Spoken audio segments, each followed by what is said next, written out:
à tous, ici Angelo pour une nouvelle vidéo, nouvelle semaine sur Terre. Je m'étais engagé à faire une vidéo avant mon retour prochain dans le pays de la joie, de l'harmonie et de l'espérance qui s'appelle la France. Et voilà, le moment est donc venu. Donc, petite vidéo, petit live spirituel, quelques questions intéressantes auxquelles j'aimerais répondre. Une fois de plus, cette vidéo ne sera pas aussi longue que d'autres lives spirituels qui faisaient 1 heure. Tout d'abord, merci beaucoup Laurie d'avoir indiqué qu'effectivement, voilà, je vous ai donné le goût de la cartomancie. Elle commentait sous la dernière vidéo, 3 tirages cartomancie. Je suis tombé amoureuse des cartes à jouer. Les messages sont extraordinaires de limpidité, absolument, même si je manque parfois de connaissances et de pratique. Comme vous le dites, chère Laurie, c'est une question de pratique. Pratiquer, pratiquer, pratiquer. Si vous avez mon ouvrage, il y a d'ailleurs des exercices quotidiens qui peuvent aider à vous aider pour affiner votre intuition et votre manière de lire, votre interprétation des énergies délivrées par les cartes. Je vous remercie vivement car vous êtes un excellent instructeur. Un grand merci, cher Laurie, pour votre bienveillance. Je vous envoie mes meilleures pensées et que Dieu vous bénisse. Alors, le message de Josie est intéressant parce que j'ai pas mal de messages comme cela et je pense que j'en avais déjà parlé, mais le message de Josie me redonne l'occasion de redire ce que j'avais dit et j'espère que ce sera entendu car je suis toujours un petit peu gêné lorsque j'ai ce genre de message que je vais lire dès maintenant. Bonne année, plein de bonnes énergies à vous aussi, chère Josie. Ma santé a basculé il y a 2 ans et pas de tout bip qui cherche vraiment ce que j'ai, l'impression d'avoir été victime de mauvaises énergies. Ah oui, c'est sous la vidéo, les énergies négatives. Impression d'avoir été victime de mauvaises énergies car pensée confuse, fatigue physique et perte de 16 kilos, moi qui ne perdais pas 1 gramme, du coup, plus d'ambition et vieillissement précoce. Le souci que j'ai avec ce genre, enfin, je n'ai pas de souci avec ce genre de commentaires, mais la difficulté du moins qui est la mienne par rapport à ce genre de message, c'est que je ne peux rien répondre. Pour pouvoir vous assister, Josie, il faut que je regarde vos énergies. Et donc, cela signifie une consultation. Ce n'est peut-être pas la réponse que vous attendiez, mais juste avec ce que vous me dites, ma santé a basculé, les médecins ne trouvaient rien. C'est comme si vous appelez un médecin et que vous lui dites, docteur, j'ai mal. Il va vous dire, bah, venez à mon cabinet, il faut que je vous ausculte. Bah, c'est pareil ici. Donc, Josie, je vous invite à considérer une consultation pour que je puisse déjà voir s'il y a effectivement des énergies extérieures maléfiques qui peuvent vous affecter et d'où peuvent venir ce genre de problème. Et du coup, au-delà du cas de Josie, je m'adresse à vous tous, chers amis, chers auditeurs, chers spectateurs. Les lives spirituels sont faits pour répondre aux questions, évidemment, des questions sur la spiritualité, ce genre de choses, mais si ce sont des cas personnels, je me sens pas bien, j'ai perdu du poids, je fais des cauchemars, je me demande si j'ai pas de la magie noire, etc., etc., je préférerais que vous m'envoyiez un email plutôt, que vous me contactiez pour qu'on puisse éventuellement organiser une consultation pour que là, je puisse prendre le temps de vous ausculter, comme le ferait un médecin. Et du coup, de pouvoir vous assister. Car là, malheureusement, je ne peux pas faire grand-chose. Mais je vous envoie mes meilleures pensées, chère Josie. Enzo de Morival, sous la dernière vidéo de cartomancie, la réponse des autres ne nous apporte rien d'intéressant. Je ne comprends pas votre question, cher Enzo. Je suis désolé, je ne la comprends pas. Alors là encore, médite harmonie, c'est un peu comme le cas de Josie. J'ai appris il y a peu être victime, donc en fait de magie noire, d'accord. Être victime de magie noire, et cela explique tellement de choses que je ne comprenais pas. Alors, là encore, je ne peux pas commenter, puisque je n'ai pas examiné vos énergies. Donc je ne peux pas, que puis-je faire? Mettre un cœur, répondre bon courage. Vous voyez, c'est très compliqué ce genre de message. La seule chose que je peux vous dire, Harmonie, est d'être vigilant à ce que les autres peuvent vous dire. J'ai de multiples cas de personnes qui viennent vers moi en me disant « on m'a dit que j'ai de la sorcellerie », ou « on m'a dit que ma lignée généalogique est maudite », et il n'y a rien de tout ça. Et comme je l'ai déjà dit en vidéo, je suis extrêmement honnête par rapport aux énergies spirituelles maléfiques. S'il y en a, je le dis. S'il n'y en a pas, je le dis aussi. Mais je me rends compte de plus en plus, et le mois de décembre particulièrement a vraiment été assez flagrant. J'ai vraiment eu plein de gens qui sont venus vers moi en me disant j'ai de la magie noire, j'ai de la magie noire, j'ai de la magie noire, parce qu'il m'arrive ci, il m'arrive ça, il m'arrive ça. Et sur toutes les personnes qui sont venues, bon, j'en ai pas eu 50 non plus, mais peut-être pour décembre 7-8, une seule avait vraiment de la magie noire, une seule. Donc le conseil que j'aurais tendance à vous donner, Harmonie, est de confirmer auprès d'un spiritualiste, et quand je dis spiritualiste, je ne me vise pas en particulier, mais en tout cas d'avoir un second avis. Parce que le problème est que beaucoup de gens vont vous faire croire que vous avez de la sorcellerie ou de la magie noire pour vous vendre un rituel derrière, et beaucoup de gens, du coup, en vous disant n'importe quoi, vont vous mettre dans un état de stress et d'angoisse qui fait que parce que vous pensez que vous avez de la sorcellerie, vous allez créer des formes pensées par rapport à ce que l'on vous a dit, c'est-à-dire qu'une personne est tellement persuadée qu'elle est victime de sorcellerie elle s'auto-ensorcelle elle-même, alors qu'à la base, elle n'était pas du tout victime de sorcellerie. Donc soyez très très vigilante, Harmonie, j'aurais tendance à vous recommander un second avis. Alors, Olivier Bilong, bonjour Monsieur Angelo. Ah, je vous en prie Olivier, appelez-moi juste Angelo. Le monsieur me donne le sentiment que j'ai 90 ans. J'ai supprimé beaucoup de vidéos, rien qu'à vous écouter seulement, car vous êtes plus convaincant. Je pressens plus de clarté dans vos vidéos. Cependant, comment peut-on ouvrir son troisième œil? Je veux dire, quelle est la méthode pour y parvenir? Alors, j'ai effectivement un e-book qui s'appelle Activer votre troisième œil. Activer n'est pas nécessairement ouvrir le troisième œil, je tiens à être parfaitement clair, mais ça permet en tout cas de commencer à sensibiliser cette zone. Ensuite, d'un point de vue, mais bon, vous n'êtes absolument pas obligé d'acheter l'e-book, c'est pas du tout le projet, le propos. L'ouverture du troisième œil peut se faire de manière accidentelle chez de nombreuses personnes, et la plupart du temps, quand l'ouverture est accidentelle, elle est désastreuse. L'ouverture du troisième... Déjà, question, pourquoi voulez-vous ouvrir votre troisième œil? Pourquoi? Quelle est la raison? Si vous me dites, je veux ouvrir mon troisième œil pour lire la pensée des gens, pour savoir ce que les gens pensent, déjà, c'est une mauvaise raison pour ouvrir son troisième œil. Si vous me dites, je souhaite ouvrir mon troisième œil pour voir dans le futur, il y a d'autres manières que d'ouvrir le troisième œil pour voir dans le futur. Si vous me dites, je veux ouvrir mon troisième œil pour acquérir plus de sagesse, là encore, attention, car l'ouverture du troisième œil auprès d'une personne qui n'est pas suffisamment ancrée et stable peut ne pas apporter de la sagesse, mais au contraire apporter du chaos. Bref, j'ai toujours une position un petit peu de prudence par rapport à cette fameuse histoire d'ouverture du troisième œil. Ensuite, pour répondre précisément à votre question, à la question que vous ne posez pas et à la question que vous posez, non. Alors, à la question que vous ne posez pas, non, parce que vous allez supprimer le fluoride ne va pas favoriser l'ouverture de votre troisième œil. J'ai des amis médiums ici aux États-Unis avec leur troisième œil pleinement ouvert et qui sont des carnivores comme vous ne pouvez même pas l'imaginer. Ils se brossent les dents avec du dentifrice bourré de fluoride, qui ne boivent pas de l'eau filtrée, qui mangent de la viande et des produits denses. Donc, bref. Donc déjà, cette histoire de fluoride, je ne la valide pas. Ensuite, il n'y a pas de mystère. Si vous voulez ouvrir votre troisième œil, exercice de visualisation et méditation. Voilà. Là encore, ce n'est pas la réponse que vous vouliez probablement, mais c'est en tout cas celle qui vous permettra d'activer votre troisième œil, en tout cas d'ouvrir votre troisième œil de manière graduelle, sans danger et plus efficace. Mais tout le monde n'est pas destiné à avoir un troisième œil ouvert durant cette incarnation terrestre. Dépendant de l'évolution de votre âme, de l'évolution spirituelle de votre âme, tout le monde ne naît pas sur Terre avec les mêmes capacités spirituelles. Et quand j'entends des spiritualistes dire tout le monde est voyant, tout le monde peut être médium, tout le monde, c'est faux. C'est juste faux. Tout le monde, effectivement, peut développer des capacités spirituelles, mais cela ne veut pas dire que tout le monde peut avoir les capacités de tout le monde. Il y a des limites, et ces limites consistent en la maturité de l'âme, des expériences spirituelles qu'elle a vécues dans les vies antérieures et du choix de vie qui a été le sien aujourd'hui. Donc, si une âme ne désire pas particulièrement développer un talent spirituel dans cette vie, même à supposer qu'elle ait la maturité spirituelle pour, elle n'aura pas d'ouverture spirituelle. Donc, vous voyez, il y a beaucoup de conditions.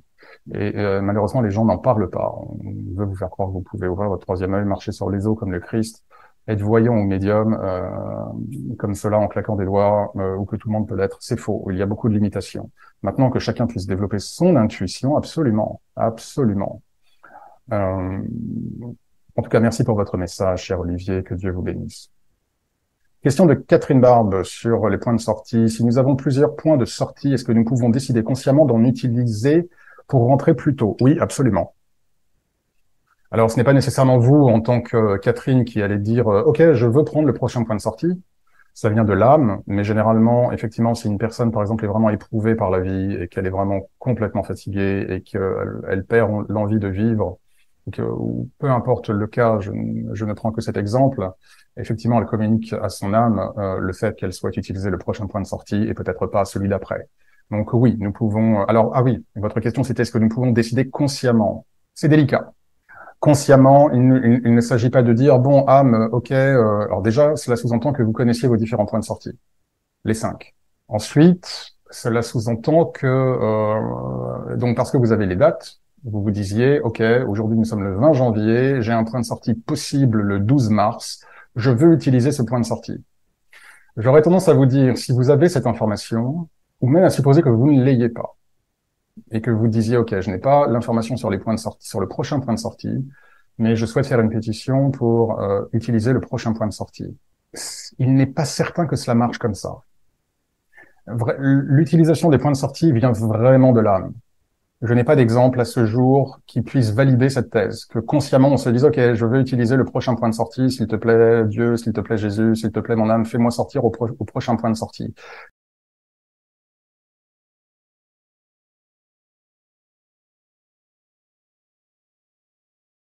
Si l'âme n'en a pas fini sur concernant son incarnation terrestre, vous ne sortirez pas au prochain point de sortie. Maintenant, si effectivement une personne est complètement désespérée ou se retrouve dans un état, même sans penser au point de sortie et que cela commence à peser, son âme peut décider d'utiliser effectivement le prochain point de sortie, même s'il y en avait d'autres derrière. Voilà, je ne sais pas si je suis clair, chère Catherine, mais en tout cas, merci pour votre question. Maintenant, non, pour terminer. Si vous savez que vous avez un point de sortie maximal à 90 ans, vous avez accompli tout le karma et à 90 ans. Maintenant, une autre manière d'utiliser, on va dire consciemment un point de sortie, c'est d'accomplir plus de karma plus vite. Mais cela veut dire une vie qui va être plus chargée, peut-être plus challengeante, ou avec moins de repos, moins de break, enfin moins de pause, où effectivement vous ferez en moins de temps ce que votre âme avait prévu que vous fassiez en plus de temps. D'où le point de sortie final, maximal.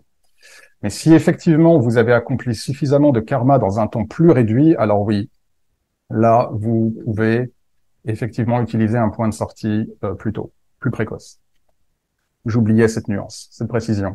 Merci pour votre question et que Dieu vous bénisse. Alors, j'en profite aussi, je profite du commentaire sur les points de sortie. J'ai eu beaucoup de messages qui me disaient, mais le suicide, c'est pas un point de sortie. Non, le suicide n'est jamais un point de sortie, car le suicide n'est jamais un objectif. Ce n'est jamais un but pour l'âme. Jamais. Le but de l'âme lors de l'incarnation est d'accomplir justement son chemin karmique et sa vie, et de faire face et de surpasser les différents challenges et les différentes rencontres karmiques, parfois simples, parfois compliquées, et le plus souvent compliquées, qu'elle doit expérimenter pour rétablir la ligne karmique. Le but de l'âme n'est pas de dire « bon, je vais sur Terre et puis finalement, le but de ma vie, c'est de me tuer ». Non. Le suicide n'est jamais un objectif spirituel, donc le suicide n'est pas un point de sortie. Jimmy Weston, un intéressant message sur les vies antérieures. Bonjour Angelo, je redécouvre votre chaîne. Re-bienvenue, Jimmy. Plutôt que de réagir à vos propos, sensés, merci, je préfère vous poser une question. Comment considérez-vous l'impact de nos vies antérieures sur celles que nous traversons? En venant de moi, pouvons-nous déceler? Bon, considérer que nous serons rétribués à la hauteur de nos espérances dans le royaume spirituel. J'ai du mal à comprendre votre message. Alors, je ne suis pas sûr d'avoir compris cette partie-là. C'est amusant. Je vais quand même dire quelque chose en espérant avoir apporté à la partie que je ne comprends pas. Comment considérer l'impact de nos vies antérieures sur celles que nous traversons? Immense. Nos vies antérieures, d'ailleurs, vous avez raison de le mettre au pluriel, immense. Nous sommes le résultat, la synthèse dans ce que vous aimez, ce que vous n'aimez pas, ce qui vous met en colère, votre tempérament, vos peurs, vos phobies, ce qui vous attire, les aptitudes que vous avez, etc., les rencontres que vous faites dans cette vie. Tout ceci n'est que le fruit et le produit de vos vies antérieures. J'avais déjà relaté cette expérience, je crois, en vidéo, où lorsque j'étais plus jeune, je voulais faire partie d'une brigade d'intervention, genre VIGN, vous voyez, ce genre de choses, voire même espion. Je sais pas, je trouvais que ça sonnait bien, agent secret.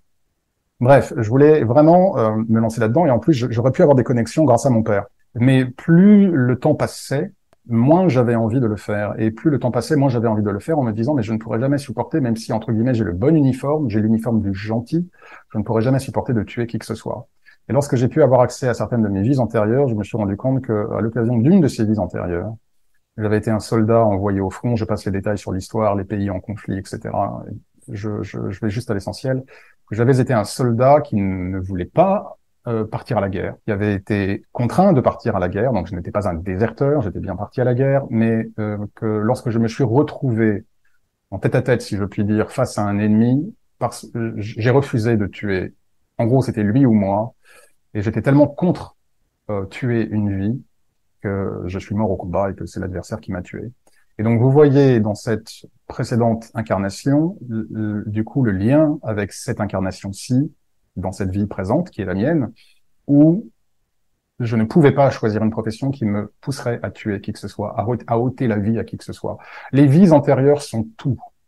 Vous avez une douleur chronique au cou, vous avez peut-être été pendu dans une autre vie. J'ai eu le cas d'ailleurs d'une cliente où je lui avais indiqué qu'elle avait été pendue à l'occasion d'une vie antérieure. Elle me disait, c'est bizarre, c'est intéressant ce que vous me dites parce que je ne supporte pas la moindre écharpe ou le moindre châle autour de mon cou. C'est quelque chose qui est, c'est horrible pour moi. Et voilà. Et donc, elle m'a dit ça après que je lui ai indiqué qu'effectivement, à l'occasion d'une de ses vies passées, elle était pendue. Elle avait été pendue. Elle était morte pendue. Donc, les vies antérieures sont tout. Tout. Alors, pouvons-nous déceler bon, alors, je vais quand même lire la phrase texto. Et venant de moi, pouvons-nous déceler, considérer que nous serons rétribués à la hauteur de nos espérances dans le royaume spirituel? Alors, vraiment, je ne comprends pas cette phrase. Telle qu'elle est écrite, mais vous n'avez pas de crainte quant au fait qu'à l'issue de cette vie, sauf cas extrêmement particulier, genre vous avez fait un pacte avec le diable, vous avez vendu votre âme, etc. Et encore que le processus n'est pas irréversible. Bref. Mais sauf vraiment cas particulier, lorsque vous transitionnerez, vous rejoindrez le royaume des cieux et vous ne serez pas déçus par ce royaume des cieux. Vous retournerez à la maison, comme j'aime à le dire. Vous serez entouré de lumière inconditionnelle, d'amour, où vous pourrez effectivement évoluer avec les personnes que vous avez aimées et où vous pourrez continuer à apprendre, à vous reposer et même, je dirais, à vous amuser. Ce n'est pas un lieu austère, les cieux. C'est juste un peu rébarbatif au bout de quelques siècles, d'où le fait qu'on veuille se réincarner, que ce soit sur Terre ou sur d'autres plans. Ne vous en faites pas sur l'après, vous serez exactement là où vous devrez être et vous ne serez point déçus. Enzo, je voulais avoir votre opinion vis-à-vis de la Bible. Visiblement, les enseignements de Jésus ont été truqués par les hommes afin de soumettre les personnes. Du coup, ma question étant, j'aimerais savoir si je dois lire la Bible ou pas. Oui, absolument. Lisez les évangiles. Alors, la Bible, c'est large. Comprenez qu'il y a l'Ancien et le Nouveau Testament. D'ailleurs, la plupart des chrétiens zélés qui s'attaquent, qui à l'époque, d'ailleurs, maintenant ils se sont calmés, qui à l'époque me laissaient des commentaires extrêmement déplaisants, ne faisaient que brandir l'Ancien Testament. Comprenez que l'Ancien Testament est une somme d'écrits qui est d'inspiration qui est liée à la tradition juive et non pas chrétienne, d'accord? Donc cela ne signifie pas que je n'accorde pas d'importance à l'Ancien Testament, mais pour moi, comme je le dis, je suis un spiritualiste chrétien et donc ce qui compte, en tout cas ce qui m'anime, sans que je mette pleinement de côté l'Ancien Testament, mais ce qui m'anime sont les évangiles et de manière plus large le Nouveau Testament. J'ai déjà répondu à ces questions. Les enseignements de Jésus ont été truqués par les hommes afin de soumettre les personnes. Je ne rentre plus dans ces discussions. J'ai déjà répondu à ça dans une précédente vidéo. Vous connaissez Enzo, ma chaîne. Vous savez que j'ai une vénération sans limite pour le Christ. Peu importe. J'aime lire. Et à la limite, je vais même aller dans votre sens. Ok, les enseignements de Jésus ont été truqués. Je m'en fiche, ça me fait du bien. Et ça fait de moi une meilleure personne. Voilà. Et ça me permet d'avoir une connexion beaucoup plus forte avec le Christ qui m'envoie des signes en permanence. Donc vraiment, peu importe. Ne mettons pas le focus là où il n'y a aucun intérêt, mais vraiment aucun intérêt. J'entendais l'autre jour des gens me dire Jésus n'est pas mort sur la croix, Jésus est mort en Syrie, Jésus était ci, Jésus était pas ci. Je m'en fiche. Je m'en fiche parce que je sens le Christ tous les jours, je vois ses signes dans ma vie, je vois les miracles qu'il peut réaliser autour de moi, c'est tout ce qui m'importe. Le reste, c'est bon pour les scolaires, pour les théologistes, ça ne m'intéresse absolument pas. Donc, mais oui, lisez la Bible, absolument, lisez la Bible, bien sûr, pourquoi ne la liriez-vous pas, cher Enzo? Lisez la Bible et prenez de la Bible ce qui résonne en vous. Il y aura forcément quelque chose qui résonnera pour vous dans la Bible. Mais j'aurais tendance à vous recommander de lire le Nouveau Testament. Que Dieu vous bénisse, cher Enzo. Marjo. Oui, c'est intéressant parce qu'elle me dit effectivement, ah oui, c'était se défendre contre le mal, cette vidéo où j'avais les mauvais voisins, etc., etc. Alors effectivement, elle aussi, elle me dit, okay. Donc voilà, des personnes lui ont fait du mal, elle n'est pas dans la haine, elle n'est pas dans la colère, elle s'en remet au Christ et elle s'aperçoit 1 an ou 2 ans plus tard que la fameuse personne malveillante a été très très malade. Et c'est vraiment un témoignage intéressant que celui de Marjo, et je le remercie, car beaucoup de gens disent « Oh, je comprends pas, il y a des gens où lui, il est méchant, et rien lui arrive, et moi, je suis quelqu'un de bien, et moi, j'ai que des galères. » Votre vie, déjà, petit 1, ne s'arrête pas à la vie terrestre, et j'en ai parlé dans ma précédente vidéo, l'année de la préparation. C'est que vous préparez dans le cadre de chaque vie, en particulier dans celle-ci, c'est votre éternité dans le royaume de Dieu. Donc, vous pouvez avoir plein de challenges. Les saints avaient plein d'ennemis, les saints avaient plein de difficultés. D'accord? Il n'était pas là à se dire, je comprends pas, celui qui me décapite ou celui qui veut me pendre, lui, il a une belle vie et il a une belle villa avec des grappes de raisin sur des plateaux tous les jours et moi, je dois manger des noisettes dans la forêt. Le saint ne pensait pas de cette manière. Le saint pensait comment puis-je continuer à aimer Dieu et à servir Dieu dans ce monde humain, dans ce monde terrestre. C'est la seule chose qui compte. Donc quand les gens me disent ouais mais lui tout lui arrive bien, ok, tout lui arrive bien peut-être dans cette vie, mais connaissez-vous déjà ce qui va se passer à la fin de sa vie? Comme le dit Margot, il y a du temps. Je considère que ce qui leur arrive, le temps n'a pas d'importance. Absolument, vous pouvez avoir une personne qui effectivement est malfaisante et en situation de pouvoir pendant toute sa vie. Regardez Weinstein par exemple, ou d'autres cas, d'accord, où pendant des années, des décennies, des personnes malveillantes sont au pouvoir, font du mal aux gens et au bout d'un moment, boum, patatras. Donc déjà, vous ne suivrez pas toutes les personnes qui vous font du mal jusqu'à leur mort pour dire de manière certaine que rien ne leur arrive ou que rien ne leur arrivera et que c'est pas juste. Deuxièmement, ce qui compte véritablement, c'est justement comment est-ce que vous réagissez face à l'injustice, comment est-ce que vous réagissez face à la haine. C'est la seule chose qui compte parce que ce que vous allez gagner en adoptant le bon positionnement face aux haineux, face à ceux qui vous font du mal, qui vous persécutent, comme disait le Christ, la manière que vous aurez de gérer cela et de rester justement néanmoins dans la lumière divine vous suivra toute la vie. Et quand vous serez aux cieux à l'étage 2152, la personne qui vous a fait du mal dans le même immeuble, elle sera à l'étage 10.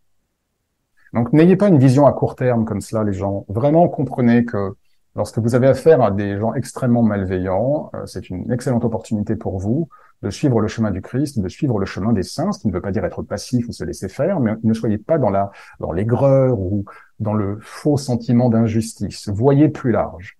Merci beaucoup pour ce commentaire, cher Marjo. Enza Lumière, une plume pour votre choix. J'aime ce nom. Alors voyons voir. D'accord, c'était sur la vidéo, la dernière vidéo, l'année de la préparation.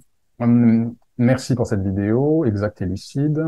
La vie sur Terre n'est vraiment pas un long fleuve tranquille, absolument. D'ailleurs, j'irai même plus loin, cher Enza, c'est pourquoi nous choisissons de venir sur Terre. C'est exactement pour cette raison. Rétrospectivement, je me demande ce qui m'est passé par la tête en prenant une telle décision, puisque nous décidons tous apparemment. Ben justement, ça aurait été mieux de rester là où nous étions plutôt que d'être dans cette folie. Eh ben non. Eh ben non. Eh ben non. Justement, vous avez choisi de venir durant cette période pour accélérer votre développement spirituel et que, je l'ai déjà dit, la foi se révèle dans les épreuves. Vous voyez la vie des saints, vous voyez la vie du Christ. Et ce sont dans les difficultés que les êtres et les âmes se révèlent parce que les difficultés sont telles qu'elles nous donnent justement le choix. Si je suis entouré de miel, de croissants, de soleil, de palmiers, j'ai pas beaucoup de choix à faire. C'est facile. Si en revanche, je suis dans un environnement un petit peu plus difficile, là, j'ai le choix. J'ai le choix de basculer ou j'ai le choix de tenir bon. J'ai le choix de choisir le diable ou j'ai le choix de suivre Dieu. Donc, non, absolument. Et absolument, là, je suis en désaccord avec vous. Et j'ajouterais même que si vous, mais quand je dis vous, c'est un vous général, je ne m'adresse pas que à Enza. Si vous ne voyez votre situation sur Terre à cette époque effectivement extrêmement difficile, juste comme étant une sorte de malédiction, qu'est-ce que je fais là? C'est trop dur, je veux être là-haut, vous allez complètement passer à côté de ce pourquoi vous êtes venu. Vous n'allez pas accomplir la volonté de Dieu telle qu'elle est. Car si vous vous êtes incarné sur Terre, c'est que justement Dieu vous fait confiance et qu'il a besoin de vous en tant que lumière, justement dans un monde sombre et à un moment où le monde devient très sombre. Et Dieu a besoin de nous, il a besoin de lumière sur Terre. Peut-être que le mot besoin n'est pas bon, mais il nous utilise en tout cas. Voilà, il nous utilise.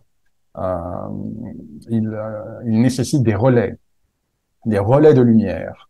Et donc c'est là où au contraire, c'est justement parce que c'est dégueulasse que nous pouvons d'autant plus servir Dieu et faire avancer sa lumière. Voilà, je vous laisse à ces réflexions, chère Enza, que Dieu vous bénisse et merci pour votre message. Maxime, je travaille en tant qu'agent de sécurité depuis 2004 et le mal, la corruption, la misère, les gens, je le vois très très souvent et j'y fais face le mieux possible.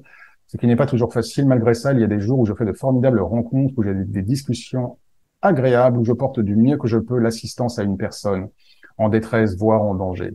Ce que j'aime beaucoup dans le message de Maxime, c'est qu'on peut avoir cette image, vous voyez, l'agent de sécurité, genre le videur de boîte de nuit, voilà, où l'agent de sécurité, il est pas sympa, il est méchant, il a pas de cœur. Mais voilà, nous avons ici un agent de sécurité dans la lumière de Dieu, avec la sensibilité spirituelle divine qui est la sienne. Et ce que j'aime dans ce message, c'est que le message de Maxime prouve que quelle que soit votre activité professionnelle, quel que soit ce que vous faites, où vous êtes, vous pouvez servir Dieu. Merci beaucoup, Maxime, que Dieu vous bénisse. Marjo, le monde fêtait Noël comme c'est supposé. Oui, Noël est devenu une vraie fête païenne, effectivement, je vous l'accorde. Le monde a oublié Dieu tous les jours et après il se demande pourquoi on en est rendu là. Ouais, j'entendais l'autre jour une personne avec la fameuse phrase un peu tarte à la crème. Je ne crois pas en Dieu. Si Dieu existait, pourquoi laisserait-il le monde être ce qu'il est? Ouais, ce n'est pas Dieu, ce sont les hommes. C'est le libre arbitre qui a été donné par Dieu et qui est utilisé par les hommes de manière extrêmement préjudiciable. Dieu n'a rien à voir là-dedans et justement, dans son immense amour, il nous donne le libre arbitre et en plus, il est extrêmement patient. Je ne sais pas si j'aurais eu la patience de Dieu face aux actes des humains sur Terre. Moi aussi, j'ai oublié quand j'étais jeune, j'avais la foi aveugle. Maintenant, je demande d'avoir la vérité concernant Jésus et Dieu, le monde. Maintenant, je suis en pleine éducation spirituelle. Merci, Angelo, pour vos vidéos. Je vous envoie mes meilleures pensées. Que Dieu vous bénisse, cher Marjo, et puisse votre chemin spirituel s'ouvrir et vous rapprocher chaque jour du Christ et de Dieu. Bonjour, monsieur le magicien. Appelez-moi Garcimore. Non, je plaisante. Salut, Grégoire. Appelez-moi Angelo. Merci pour vos vidéos et votre aide. Vous m'avez déjà aidé plusieurs fois et je vous suis très reconnaissant. J'applique notamment vos conseils pour garder un esprit bienveillant. Félicitations. Je suis sûr que votre ange gardien, votre âme et Dieu, ainsi que les anges et le Christ, sont ravis de ce que vous faites et du tournant que vous avez pris, cher Grégoire. Je voudrais vous poser une question, s'il vous plaît. Vous parlez notamment de réincarnation et de karma, mais aussi de la fin du monde et de l'antéchrist, si j'ai bonne mémoire. Cette fin du monde va-t-elle s'accompagner d'un jugement final pour les hommes ou le cycle d'incarnation va-t-il continuer? Si vous lisez la Bible, il y a un jugement final. Si vous lisez la Bible, il n'y a même pas de réincarnation. Et quand le jugement final arrive, c'est terminé. J'ai un point de vue différent de cela. Comprenez bien que l'incarnation n'est pas limitée à la Terre et qu'il existe de multiples plans d'évolution dans l'univers où nous pouvons choisir de nous incarner. La Terre est juste, on va dire, une espèce d'accélérateur à particules, si je puis dire, puisque c'est effectivement tellement compliqué, tellement ingrat et tellement difficile que le volume d'enseignement que l'âme recueille à l'occasion d'une incarnation terrestre vaut X vies sur un plan beaucoup plus harmonieux. Je ne suis pas dans cette dynamique de jugement final pour les âmes. Ce qui est certain, c'est que je pars du principe qu'une âme n'est jamais condamnée éternellement. Elle peut effectivement oblitérer son développement spirituel en fonction des choix qu'elle fait, de manière extrêmement dramatique, majeure et significative, mais j'ai la conviction que rien n'est jamais vraiment perdu pour les âmes. Maintenant, seul Dieu le sait, là je ne vous fais que partager un ressenti. En tout état de cause, si demain la Terre devait exploser, ce qui n'arrivera pas, mais si demain la Terre devait être complètement détruite, cela ne signifie pas la fin des âmes, et comme je vous l'ai dit, nous avons d'autres plans d'évolution que la Terre. Que Dieu vous bénisse, cher Grégoire. Ah, bonne question, Lilou. Bonjour, je vous découvre. Bienvenue, Lilou. Bienvenue sur ma chaîne. Et je vous remercie pour cette vidéo. Ah oui, c'était protection des anges, d'accord. Je parle tous les jours aux anges et à Dieu. Félicitations, génial, super. J'allume de l'encens de protection des archanges Saint-Michel, Gabriel, Raphaël. Ça me rassure, je me sens protégé, j'ai la foi. J'y crois au plus profond de mon âme. Encore une fois, bravo. Je me réjouis de vos mots. Je voudrais savoir, quand on allume de l'encens, faut-il ouvrir les fenêtres? Oui, exactement pour la raison que vous indiquez, pour faire sortir tout ce qui est négatif. Absolument. Vous ouvrez d'abord les fenêtres et ensuite vous allumez de l'encens. Vous laissez ensuite l'encens, vous faites ce que vous avez à faire avec l'encens et une fois que vous avez terminé, vous laissez les fenêtres encore ouvertes 10-15 minutes et vous pouvez les fermer. Que Dieu vous bénisse, chère Lily. Annabelle. Je souhaite vous remercier car vos vidéos m'ont permis de garder l'étincelle dans mon âme. Oh, merci. J'ai vraiment beaucoup de messages. J'ai vraiment beaucoup de commentaires comme celui d'Annabelle. Ou plutôt d'ailleurs, comme Grégoire, vos vidéos m'ont déjà aidé, etc., etc. Alors vraiment, merci, merci, merci, merci. Je ne suis qu'un conduit, c'est Dieu qui vous aide. C'est vous, déjà, vous pouvez vous taper sur l'épaule, car vous êtes réceptive. Donc déjà, tapez-vous sur l'épaule. Et ensuite, voilà, moi je ne suis que l'homme du milieu, c'est vraiment Dieu. Mais merci en tout cas pour ce que vous me dites. J'ai enfin commencé à prier quotidiennement. Waouh, génial, génial, génial. J'adore voir ça. Vous voyez, quand je lis des messages comme ceux d'Annabelle, vraiment, je suis heureux d'avoir ma chaîne. Et comme je le dis souvent, si mes vidéos ne peuvent toucher qu'une personne, alors mes vidéos sont utiles. Je voulais savoir, hors les Saintes Écritures, si vous avez des lectures à recommander en lien avec le christianisme ou livres de prière. J'en avais déjà parlé, j'aurais tendance à vous recommander la vie des saints, que ce soit en lecture, que ce soit en reportage, en documentaire. Il y avait un excellent reportage sur Sainte Thérèse, mais avec Berne, mais j'ai pas réussi à le retrouver. J'ai essayé de faire une recherche, j'ai oublié son nom. Non, c'était quoi son prénom? Berne. Bref, Berne, documentaire, Sainte Thérèse de Lisieux, magnifique. Si vous tapez de toute façon sur Internet ou sur YouTube documentaire sur les saints ou documentaire et vous tapez comme ça Sainte Thérèse, Padre Pio, documentaire Saint Benoît, vraiment inspirez-vous de cela. Sans même parler des écrits sur leur vie ou même de leurs écrits. Lisez Saint François d'Assise, euh, lisez un maximum de choses, un maximum de choses. Non seulement sur la vie des saints, mais que les saints eux-mêmes ont écrit. Lisez leurs correspondances, lisez leurs mémoires, lisez leurs notes, et bien évidemment les reportages. C'est vraiment ce que je vous invite à faire. Que Dieu vous bénisse, chère Annabelle. Sophie L. Comment réagir face à un individu qui œuvre pour l'ombre et provoque des dégâts dans la vie de plusieurs personnes, dont la mienne, vu que son attitude est injustifiable? Qu'a-t-on le droit de faire au niveau spirituel pour se défendre de tels individus sans se ramasser du karma pour soi en retour? Alors, c'est impossible de laisser faire quand ça va trop loin. Merci d'avance. Alors, je vais répondre, sachant que je ne peux pas répondre pleinement, puisque qui est cet individu? Est-ce un frère, un père, un voisin, un collègue, un ami, un ex? En fonction de qui est cette personne, la réponse va différer.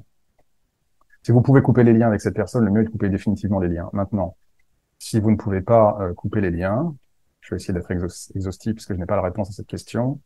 Vous renvoyez la négativité à cette personne entourée de lumière. Voilà ce que vous faites. Vous pouvez aussi demander à Saint-Michel qu'il gère la situation, qu'il place cette personne hors de votre chemin.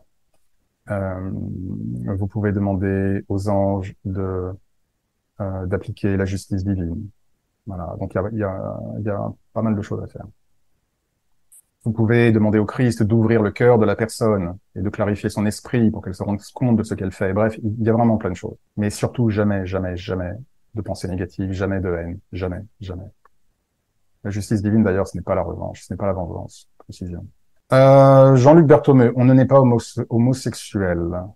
Si, Jean-Luc, on est homosexuel. Et ce n'est pas une maladie que d'être homosexuel. L'âme décide lors de son, mais je sais que vous ne serez pas d'accord. Mais je réponds, on est homosexuel, absolument. Ce n'est pas une maladie. C'est vu que l'âme est androgyne, comme je l'expliquais justement dans la vidéo sous laquelle vous commentiez. Donc l'âme peut absolument décider de naître avec une sexualité hétérosexuelle ou homosexuelle.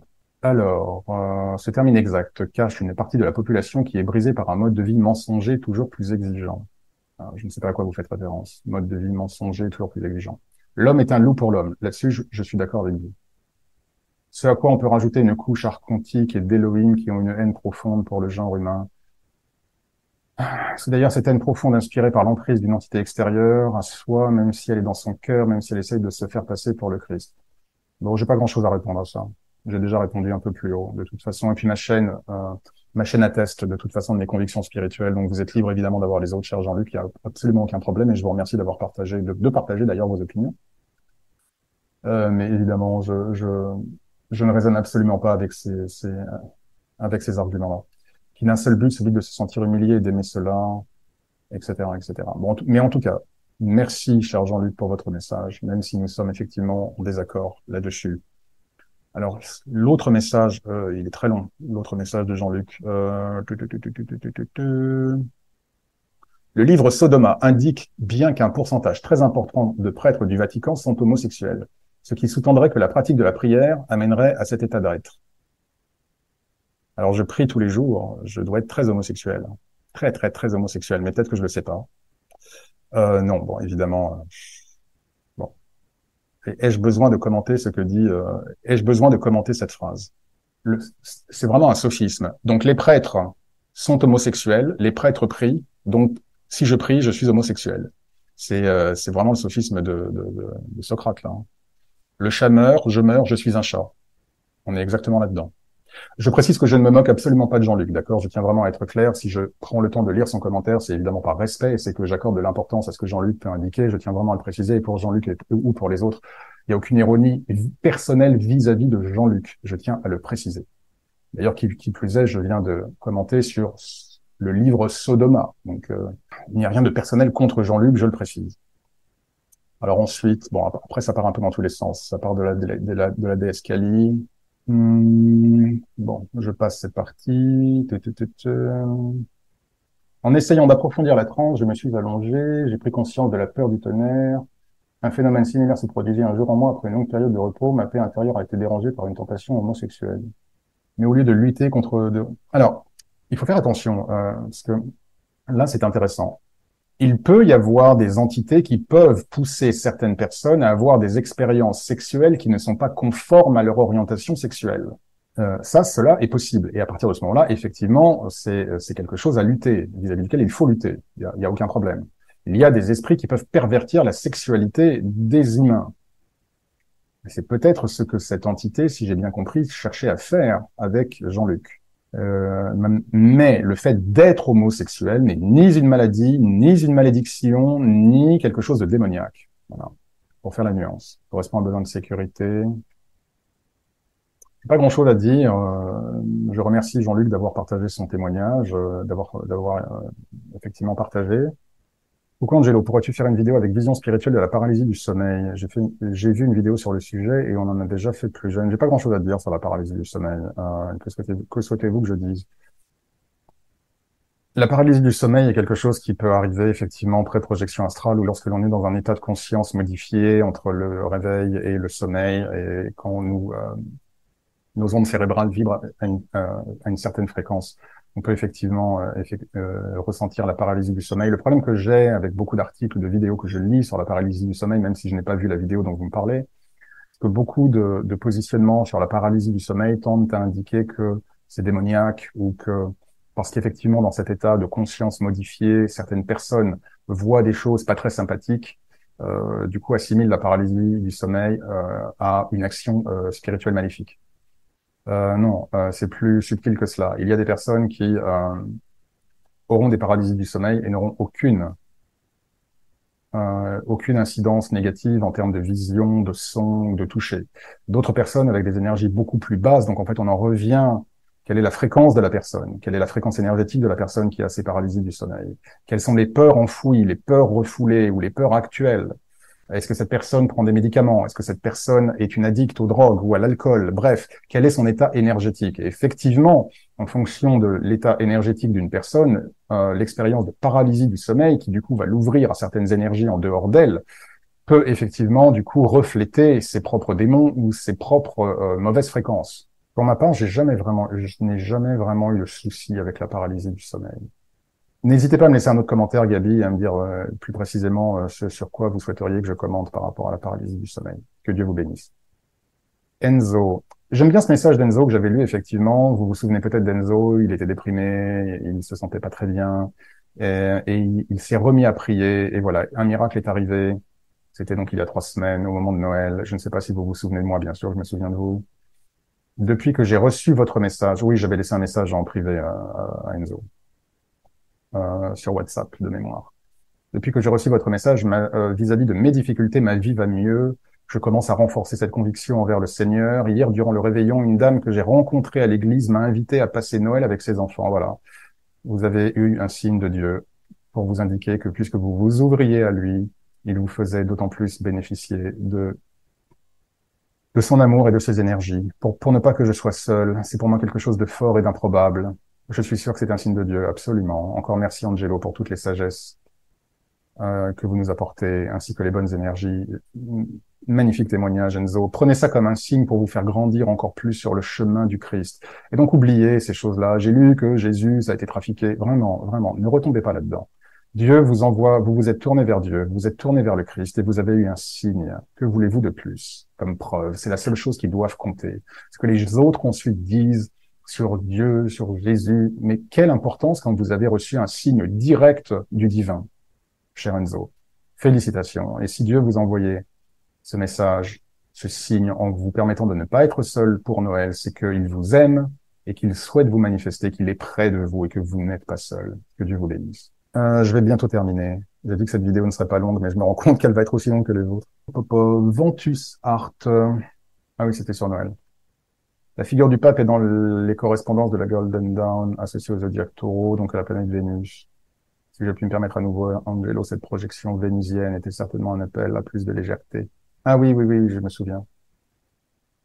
Je vous vois dans cette vidéo beaucoup plus drôle. Oui, oui. Oui, je me suis autorisé à montrer une facette de moi un peu différente dans cette vidéo de projection astrale un peu déjantée. Je suis ravi, en tout cas, que vous l'ayez apprécié. Oui, effectivement. C'est vrai que j'ai pas toujours l'occasion de faire des blagues ou ou de faire le clown. C'est pas vraiment le sens de ma vidéo, même si je pense toujours avoir un certain humour, un certain humour noir. Mais effectivement, là, je me suis un peu lâché, quoi. C'était Noël après tout que, je vais pas dire que diable. Parbleu. C'était Noël, je me suis un peu lâché parbleu. Mais merci beaucoup pour votre message, que Dieu vous bénisse. J'aimerais apprendre la projection astrale en étant aveugle de naissance. Hmm. J'avais une personne qui m'avait envoyé un email, c'est peut-être vous, d'ailleurs, mais c'était il y a longtemps. De toute façon, vous êtes aveugle, mais votre âme n'est pas aveugle, donc effectivement, je pars du principe que tout le monde peut avoir des projections astrales, même si une personne est aveugle, puisque vous ne voyez pas avec vos yeux, de toute façon, mais avec votre esprit. Après, voilà, j'ai une formation, j'ai pas envie de sonner comme un marketing, un VRP, en disant allez voir mon site, j'ai une formation, mais oui, j'ai une formation. Mais sinon, tapez sur YouTube projection astrale méthode et vous trouverez plein de choses. Voilà, personne n'est obligé d'acheter ma formation. Tapez tapez projection astrale méthode et vous trouverez des ressources sur YouTube. En veux-tu, en voilà. Et essayez de commencer à mettre en pratique ces techniques et ces méthodes. Que Dieu vous bénisse. Pourriez-vous faire une vidéo sur comment méditer efficacement? Je pensais déjà avoir donné des indications sur la méditation, mais si ce n'est pas le cas, oui, oui, je pourrais le faire. Jean-Luc est de retour. Le soi-disant libre arbitre chez l'homme me semble bien limité et illusoire. La personne homosexuelle, décidément, a-t-elle un libre arbitre? Oui, son âme choisit avant de venir sur Terre sa sexualité. Elle le choisit. Elle n'est pas contrainte. On ne lui dit pas tu vas t'incarner comme homosexuel, elle le choisit. Donc oui, elle exerce déjà son libre arbitre avant l'incarnation. Il me semble plutôt qu'elle fait les frais des forces occultes qui exercent sur elle à son insu, comme encore le livre Sodoma sur les prêtres du Vatican. Non, non, non, je suis fondamentalement en désaccord avec tout ce que vous dites, Jean-Luc. Concernant l'homosexualité, la source de l'homosexualité, vous percevez l'homosexualité, si ce n'est comme une maladie, en tout cas comme une malédiction, et ce n'est vraiment pas le cas. En revanche, ce qu'effectivement j'ai indiqué précédemment, cher Jean-Luc, c'est qu'il peut y avoir des entités qui peuvent altérer avec la sexualité d'une personne. D'accord? Mais c'est un cas particulier, c'est loin de représenter, loin, loin, loin de représenter la majorité des personnes homosexuelles. Ensuite, cher Jean-Luc, absolument que nous avons le libre arbitre. Vous n'étiez pas obligé de laisser des commentaires. Voilà, vous avez choisi de laisser des commentaires. Vous avez donc exercé votre libre arbitre. Voilà. Vous choisissez effectivement de faire en sorte que Sodoma sur les prêtres du Vatican résonne. Je fais le choix que Sodoma sur les prêtres du Vatican ne résonne pas. Là encore, nous avons une divergence de choix. D'accord? Donc le libre arbitre existe absolument. Et les égrégores, oui. Et donc, ah oui, c'était sur, je parlais de différentes catégories d'esprit. Oui, il y aurait à dire sur les égrégores. C'est une bonne question, cher Jean-Luc. Que Dieu vous bénisse, Jean-Luc. Steve Brady. Allez, je termine là. Steve Brady, une litanie sur les saints, un être angélique. Alors voilà, Steve Brady me dit qu'il a un souci avec un démon. Je pense que je vous avais demandé de m'envoyer un message. Je pense qu'il va ramener d'autres esprits démoniaques. Cher Steve, si vous pensez avoir des perturbations spirituelles maléfiques, la meilleure chose que je vous invite à faire, c'est vous allez sur angelocartomancy.fr, vous cliquez sur Contact, et là, vous pouvez m'envoyer un message. Bon, allez, je termine avec BL. C'est bien triste la façon de voir. Ah oui, avez-vous vraiment la foi? Perso, il y a quelques années, j'ai vécu un truc que je qualifierais de très proche d'une extase. Pendant une méditation, je pensais au Christ d'un coup, je me sentais tellement bien. Je m'arrêtais pas de pleurer, alors que j'étais heureux. Oui, oui, j'ai déjà partagé avec vous, chers auditeurs, ces énergies, presque venues de nulle part, d'émotions qui parfois ont pu parfois effectivement se manifester, que ce soit le rêve avec Dieu ou ce malheureux quand il y a quelque temps, je me questionnais sur ma capacité à servir Dieu correctement, cet épisode avec le malheureux dans la rue, je vous renvoie à cette vidéo où effectivement j'avais éprouvé aussi une immense émotion. Quand vous ressentez ça, Belle, et vous l'avez ressenti, c'est effectivement le Christ qui touche votre cœur. Ce jour-là, j'ai ressenti un grand amour et bienveillance. Depuis, peu importe ce qui peut m'arriver, je ne perds pas foi. Bravo, cher Belle, bravo, bravo, bravo. Merci à toi, Angelo, avec cette vidéo. Tu m'as à nouveau fait comprendre certaines choses. Cette vidéo renforce ma foi. Bon. Que Dieu vous bénisse, chère Belle. Vous êtes bénis et vraiment, oui, vous êtes aimés, vous êtes entourés et que de gratitude à exprimer à Dieu et au Christ lorsqu'ils se font ressentir auprès de nous. Bon, je vais m'arrêter là. J'ai encore beaucoup de messages. Que Dieu vous bénisse, chère Sylvie le Dieu. Que Dieu vous bénisse, chère Béa, Morgane. Que Dieu vous bénisse. Laurent, je serai amené à commenter vos messages dans une prochaine vidéo. Voilà, chers amis, j'en reste là pour l'heure. J'ai encore beaucoup de choses à faire. Je voulais faire une vidéo genre de 12-15 minutes. Je crois que la vidéo fait presque 1 heure ou 45 minutes, je ne sais pas. Mais voilà, quand je suis en bonne compagnie avec vous, je ne vois pas le temps passer. Voilà, quand on est en bonne compagnie, le temps passe vite. Merci à vous tous en tout cas pour vos messages, vos commentaires une fois de plus. Je mets des cœurs à chaque fois, je les lis, même si je ne peux pas répondre à tout le monde, mais sachez que vous n'écrivez jamais pour rien. Je lis absolument tout. Et merci à tous pour vos messages. Je rentre dans le pays de l'espoir, de la joie et du sourire, la France, dans quelques jours. Je me donnerai quelques jours ensuite pour récupérer, mais je reviendrai vers vous en tout cas prochainement. D'ici là, prenez bien soin de vous, prenez soin de ceux que vous aimez, continuez à prier, à manifester votre amour envers Dieu, le Christ, la Vierge Marie, tous les jours. Et quant à moi, je vous souhaite une excellente fin de journée, un très très bon week-end et que Dieu vous bénisse.